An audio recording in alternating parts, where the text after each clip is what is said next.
चला आज आपण रानात बिर्याणी बनवू. त्याच्यासाठी आता आम्ही निघालो आहे आणि वाटेत आम्ही हे फाट्या तोडून घेतल्या आहेत, काट्या वगैरे तोडल्या आहेत आणि आता तिथलेच आम्ही 3 दगडी उचलून चूल मांडली आहे आणि ह्या काट्या लावून आता चूल पेटवतो आहे.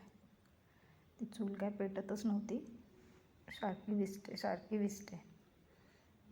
हे बघा, अशी सारखी विजते. खूप मुश्किलीने आम्ही चूल पेटवली आणि त्याच्यावरती आता हे बघा अशी विजून खूप मुश्किलीने आम्ही पेटवली आणि आता त्याच्यावर आम्ही बिर्याणीचा तांदूळ शिजायला ठेवला. त्याच्यामध्ये सगळे खडे मसाले घातलेत आणि तांदूळ शिजायसाठी ठेवला आहे. पाणी थोडं जास्त ठेवायचं म्हणजे आपल्याला तो पाणी नितळून काढून भात बनवायचा आहे. आणि आता हा भात आपण बनवून झालेला आहे. एका ह्याच्यात दुसऱ्या चाळणमध्ये काढून ठेवला भात आपण आणि त्याच टोपामध्ये आपण तेल घालून आलं आणि लसूणची पेस्ट घातली आहे. ती चांगली परतवून घ्यायची आणि मग कांदा घालायचा. कांदा पण चांगला परतवून घ्यायचा. मजा येते रानात असं जाऊन चुलीबिलीवर जेवण बनवायला. तुम्ही पण एकदा करून पहा, मजा येते.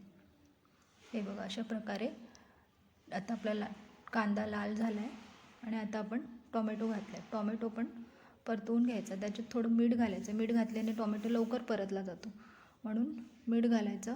मीठ घालून टोमॅटो चांगला परतवून घ्यायचा. त्याच्यानंतर आता मी ह्याच्यात बिर्याणी मसाला घालते. बाकी काही मसाले घालत नाही, कारण आपण जो चिकन आणलं होतं ना त्याला मी मसाले सगळे लावून ठेवले होते. दही, लाल तिखट, हळद, गरम मसाला पावडर हे सगळे मसाले लावले होते.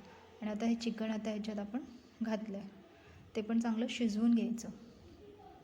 ह्यात पाणी वगैरे काहीच घालायची गरज नाही. झाकण ठेवलं की ह्याला चांगलं पाणी सुटतं आणि चांगलं परतून शिजून घ्यायचं. त्याच्यानंतर आपला जो राईस तयार होता ना तो ह्याच्यात मी मसाल्यावरती घातला आहे. आपलं चिकन वगैरे शिजून तयार झालं. आता हे आपला हा राईस याच्यावरती घालून चांगला पसरून घ्यायचा आणि वरून कोथिंबीर घालायची. झाली आपली बिर्याणी तयार. आता ह्याला झाकण लावून थोडं निखाऱ्यांवरती दम द्यायला ठेवून द्यायचं. झाली आपली बिर्याणी तयार. झटपट रानात बनवलेली, कमी साहित्यात बनवलेली ही बिर्याणी कशी वाटली ती नक्की सांगा. कसं वाटलं तुम्हाला व्हिडिओ तो नक्की सांगा.